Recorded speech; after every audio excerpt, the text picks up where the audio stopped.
So hopefully a very quick update. Excuse the mess. I've been working on this a little bit this evening, not too much, but I had been having this idea all day today, and so I just usually clean up before a video, but I thought, screw it, I'm gonna go to bed soon, so leave the mess. So this is my idea, and of course this is a prototype, but I use copper tape this time instead of the braided braided stuff, which this stuff here, the braided stuff that they use in slot cars, because the braid is just too thick, whereas the copper tape is a very good thickness. It's pretty thin, but this one, I don't think I made the copper tape big enough. I mean, I put the wires through. Basically, I just unsoldered the braided stuff, and I soldered the copper tape to the wires here, and it worked well. Ish, kept on hesitating, kept on skipping. So my next step, and this is again just a prototype, was I took the copper tape across the entire bottom and it loops over the front, over to the top, and that's basically where I soldered it. I soldered on top. So there's no holes drilling at all in this thing. Like there's this thing's a piece of spaghetti now. Swiss cheese has got so many holes in it from my experimentations. But so this is a copper tape. I just ran it, and of course I left the paper on the bottom of the tape right along this strip here and along the bottom so it can like stay off of the plastic. But on the front and on the top, I took the paper off so it's actually stuck on, taped on copper tape. So I'm going to put this back on 0, and I'm going to put this on here. Now, what I did notice is I still need, and that's what I'm trying to eliminate. I'm trying to eliminate the weight. Okay, so I'll show you without the weight first. So here's the motor, and here's the on, and there it is. And of course it hesitates because sometimes the tape doesn't come in contact with the rail. So I do have a solution for that. And my idea is I'm going to source some copper, not just tape, but very thin sheets of copper. And I'm going to cut my own skis, I guess, my own pickups. So I'm going to put this thing back on 0. And I'm going to put a weight right there, right on top of the pickup. I'm going to put this back on. And what happened here?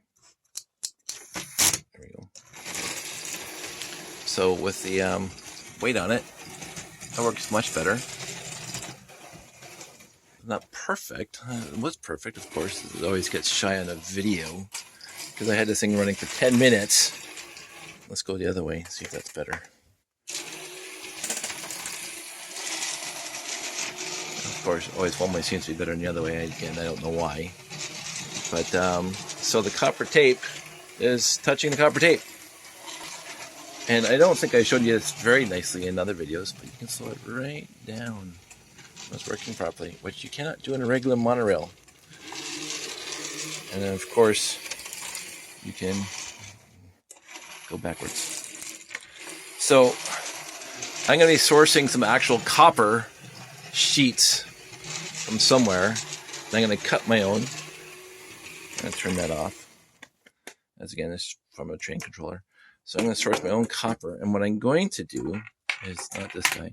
Let's pull this guy off. Come on. Okay. So this is the bottom of a regular bogie for a monorail. And what I want to do is I'm going to put that up there. I'm going to get a nice pointer. I want to have the copper go from here to here in these little blank spots. And these can go straight. Oops. These can go straight, drill a hole there. So it can come above to the top here, come out here, and this is where I'm going to solder the wires onto. And then it'll float. It'll float. So the copper is going to be kind of a U shape. It's going to come down, go across for the ski, and then back up. So it'll rest in this void here and that void there. And it's going to cover up this little void here, which goes all the way to the top there. Look at the top. It's solid here. Well, you can't see it because the bogey's on, or the swivel's on. But I'm going to source very small springs, like smaller than your click pen springs. And I'm going to put them in this so the springs will push the ski, the copper pickup onto the rails. So that's my next plan, because what I did here on this guy is basically I just used masking tape. I put a piece of masking tape because the tape is just too thin and it won't contact the rails because of the tolerances. So I put some masking tape which pushes this tape out, which allows it to contact. But that's what I'm going to do at some point. I have to source the copper. Let's turn this thing back on. It's like watching it go around. So that's what I'm going to do.